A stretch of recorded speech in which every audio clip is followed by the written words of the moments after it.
Morning class. I hope all of you are doing well at home.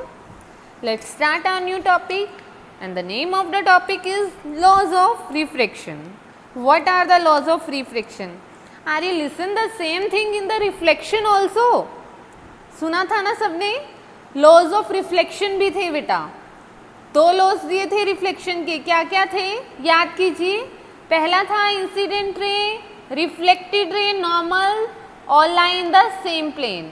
Second law क्या कहता था? Angle of incidence is equal to angle of reflection. Easy है ना, क्योंकि वो तो पढ़ चुके इसलिए इजी लग रहा है. आज ये पढ़ेंगे हम laws of refraction. Laws of refraction क्या है बेटा? जो आपकी इंसिडेंट रे है, रिफ्रैक्टेड रे है और normal to the interface of two transparent medium.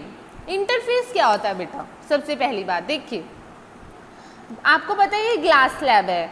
इसके बाहर जो मीडियम है वो एयर है और ये मीडियम कौन सा है? ग्लास है. एक ऐसी लेयर जो दोनों को एक दूसरे से सेपरेट कर रही है, ये वाली लेयर. देखिए बाहर मीडियम क्या है? एयर. यहाँ मीडियम एयर है, यहाँ अंदर ग्लास है. तो ये वाली लेयर जो ग्लास को और एयर को, दोनों मीडियम को एक दूसरे से सेपरेट करती है, that is called interface. That is called interface. अब वो कहता है इंसिडेंट रे, रिफ्रैक्टेड रे और नॉर्मल सबके सब एक ही प्लेन में लाई करेंगे. ठीक है. सेकेंड लॉ की बात करते हैं रिफ्रैक्शन की. सेकेंड लॉ क्या कहता है? The ratio of sine of angle of incident to the sine of angle of refraction is equal to mu. कहता है अगर आप रेशियो फाइंड आउट करते हैं sine of incidence, sine of refraction की, तो वो कांस्टेंट होती है और वो कांस्टेंट को नाम दे दिया गया म्यू. ठीक है. इसे स्नेल्स लॉ भी कहा गया. क्या कहा गया बेटा? Snell's law. आपसे पूछा जाएगा क्वेश्चन में डिफाइन स्नेल्स लॉ, तो आप कैसे डिफाइन करेंगे? आप कहेंगे sine of angle of incidence, ratio of sine of angle of incidence to the sine of angle of refraction is a constant term and is equal to mu, or in some books it can be written as n, and here mu and n represent the refractive index. mu और n represent करते हैं refractive index को. This is called Snell's law. आगे हम बात करते हैं refractive index की. बेटा रिफ्रैक्टिव इंडेक्स क्या है? ध्यान से सुनिए. रिफ्रैक्टिव इंडेक्स हमें बताता है, जैसे अभी तक हमने पढ़ा, जब आप एक मीडियम से दूसरे मीडियम में जाते हैं तो क्या हो रहा है? आपकी लाइट रेज बेंड हो रही हैं, लाइट रेज की डायरेक्शन चेंज हो रही है.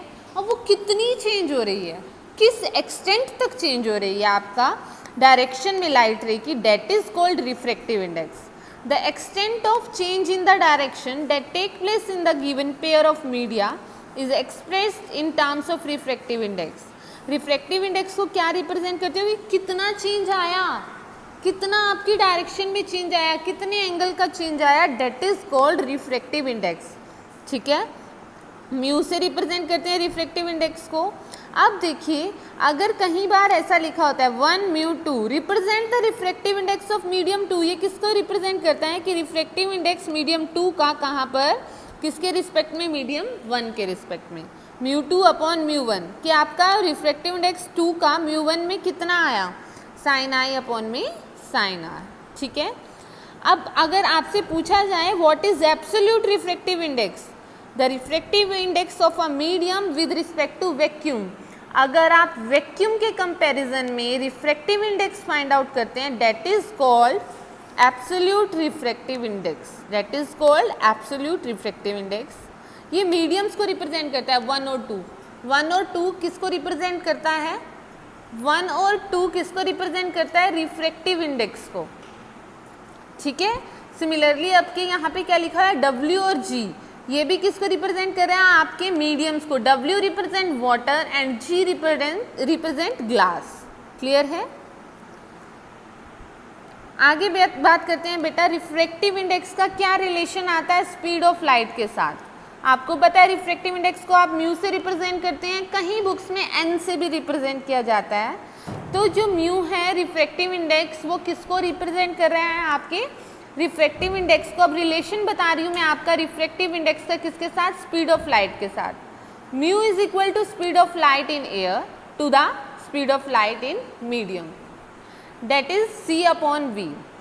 एयर की जो स्पीड ऑफ लाइट है उसको c से रिप्रेजेंट करते हैं और मीडियम की स्पीड ऑफ लाइट को v से रिप्रेजेंट करते हैं. Speed of light in air is, what is the value of speed of light in air? It is constant. आप इसे वैक्यूम की स्पीड ऑफ लाइट भी कह सकते हैं और ये कांस्टेंट होती है और वो कांस्टेंट कितना है? 3 क्रॉस 10⁸8. c की वैल्यू हमेशा बेटा कांस्टेंट रहेगी. जो आपकी लाइट की वैल्यू है एयर में या वैक्यूम में हमेशा सेम रहती है और वो है 3 × 10⁸8. क्लियर है? बाकी सबकी चेंज होती जाएगी. ठीक है. अब देखिए एक न्यूमेरिकल करते हैं इसके बेस पर. Light enters from air to diamond. Light enter कर रही है एयर से डायमंड में. दो मीडियम हो गए आपके पास. पहला मीडियम है एयर और दूसरा मीडियम क्या है बेटा? डायमंड.